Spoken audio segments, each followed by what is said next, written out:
On a scorched battlefield, under the crimson sky of Ferax, a blinding light hits the horizon, an explosion shaking the earth as it rolls over the land like a tsunami, killing indiscriminately. But this wasn't some war-ending blast like you'd think. No, just another day in a long war of attrition raging across Ferax Prime. Another day, another regiment gone. But there's no determination lost among men. A small victory for the Cardinal's forces, once children of the Emperor, now ravaged by chaos, cut and moulded by it, ruined by it. Heretics. It's a good job the Imperium of man is stubborn. Mankind is always in abundance. There's always more meat for the grinder.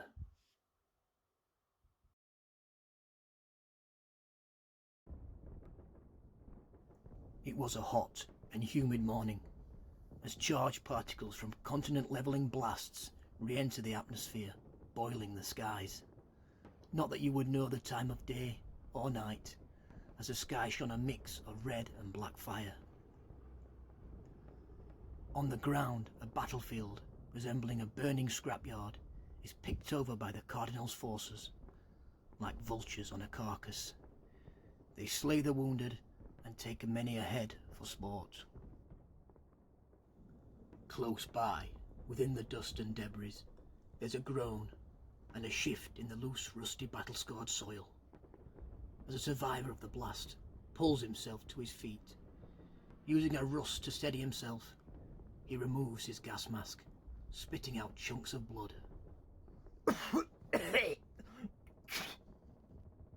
He stumbles in and out of loose consciousness before bending at the waist to pick up his cap. He dusts it off and places it back on his head. It's Commissar Otto of one of the many Krieg regiments deployed across Ferax. A man not easily killed, not even in this grimdark future. He leans back and takes stock of his surroundings. He sees the remnants of his regiment scattered around him, as far as his eyes will let him see, his vision still blurred from the explosion.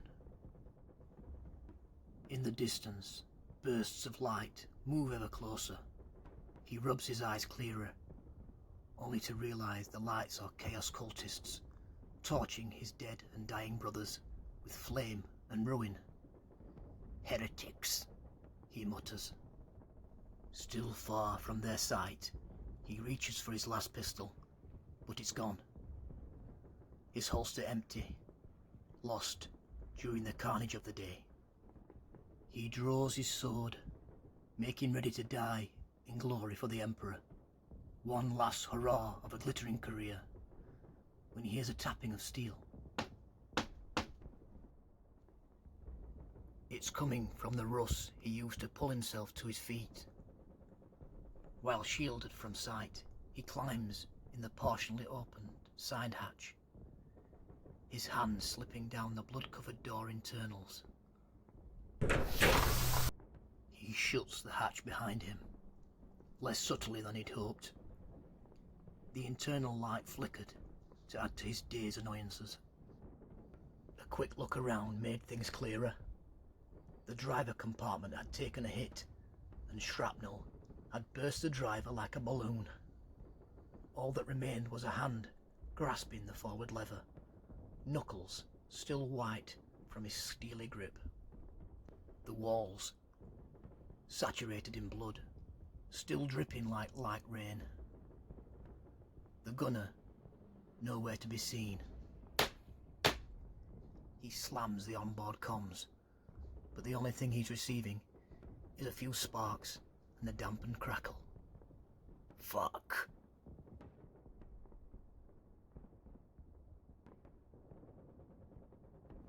The sounds of death and flame drew ever closer. He checks around for a decent weapon, to at least take a few down with him, when he hears a shuffling behind him. He spins, steel in hand, and thrusts his sword into the darkness. It's the gunner, the blade an inch from his chin. Nearly, boy. I hope it isn't cowardice that keeps you hiding in the shadows, because if it is, your day just got even worse. The gunner shakes his head with a jitter. What's wrong, boy? Can you not utter a word? The guardsman opens his mouth and presents him with a stub of what was once a tongue. Ha! Of all of the tanks in this hell world, I climb into one with a mute. The guardsman must have pissed off the wrong officer. Can you drive this tank, boy? As your friend seems to be indisposed. The guardsman shook his head once more.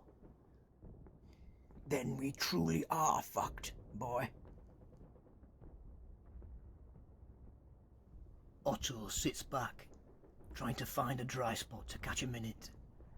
He pats his chest, looking for a cigar. He pauses, noticing something's missing from his lapel. He's a medal short, lost in the rubble somewhere, never to be found. A medal from many a campaign that did nothing but weigh him down physically and mentally. Well, that's one less trophy for these fuckers to take, he says with a sly smirk. Although they will definitely take that head of yours, boy. Ha! He always had a warped sense of humour, but many a war will do that to a man. He lights up his cigar, seemingly unfazed by what drew ever closer, as the guardsman peers through a vision hole in pure fear. He turned to Otto and points afar, as if he already didn't know they were up shit creek. Enjoying the view, boy? The guardsman slides back down to a sitting position, feeling at his waist in a panic for grenades or anything to give him some hope. Hope is for fools, boy. I see it in your eyes now. Knowing what's coming, you still cling to it. I smell it on you. Hope is worse than fear, boy. There's no angel on your shoulder. There's only duty. Duty to your Emperor and the Imperium. The heat is stifling.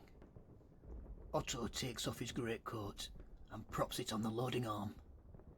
Minutes of silence pass within the tank. Otto, seemingly bored of waiting for the enemy, looks in the ammo stash for tank shells or anything. 12 shells left. I should shoot you for that alone, boy. He takes another drag of his cigar. Well, at least we will go out with a bang. Another wry smile crawls across his face. We should draw their attention, and when they get close, blow this tank to hell. The guardsman's eyes widen. What's wrong, boy? Do you not wish to die for the Emperor? The guardsman reluctantly peers back through the viewing port. Smoke now surrounds the tank. They must be near. Something catches his eye. A crawling infantryman, missing his lower leg, pulls himself into vision. He points furiously. Move! Otto takes a look out of the port. Leave him. He's finished his duty. The guardsman motions towards the hatch. What? What, you want to help the one-legged dying man? Otto's voice crawling ever more enraged. Pick up that lasgun, sit down, one word, one movement to my displeasure, and you will join him in the dust. Otto peers back out of the viewing port when a blinding ball of flame engulfs the dying soldier. See that? He grabs the guardsman by the scruff of the neck, pulling his eyes into the viewport.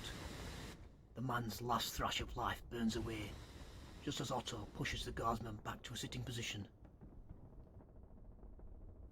Otto, knowing he's surrounded, lets the cogs tick a brief second, thinking of what could be his last order given. Several cultists brandishing heads and sporting necklaces of ears surround the tank, unaware of what stalks them from inside the steel tomb. When that bastard turns, you fire that lasgun at his fuel tank. You hesitate, I'll shoot you, then I'll shoot him. Otto climbs up into the turret for a better view. He casts his gaze. You pull this off, boy. You may just get to die tomorrow. The temperature now is unbearable. The guardsman removes his helm and wipes his brow. The stench of death curdles his empty stomach. The fear dries his throat. His knees shaking, he chants the Emperor Ferax over and over in his head as he pokes the lasgun barrel an inch through the port, eyes fixed on the wretched soul, damned by chaos. His finger judders across the trigger, waiting for his moment. Eyes up, boy. Wait. Now! Their ears ring out like a bell. The guardsman knocked prone. Driving the air from his lung, he gasps. He sees the Commissar above him, gesturing him to his feet. He gets to his knees, with bloody ears. He can just about make out what Otto is saying. You can add deafness to your list now, boy. Get up. All is deathly quiet. Otto opens the top hatch, grabs the heavy stubber affixed to the turret, and cautiously scans for the enemy. The ground burns as a heavy sound rumbles through the flames. With the disabled turret facing the wrong way, it seems death had come to collect. Otto fires sporadically into the smoke when he hears someone let out a cry. For the lion! He stops shooting as several tall figures emerge into the clear. 7-foot-tall men clad in emerald steel. The guardsman looks through the viewport, eyes wider than cue balls. Otto looks down into the tank. Get up, boy. Looks like there's an angel on your shoulder after all. Your duty can wait until tomorrow.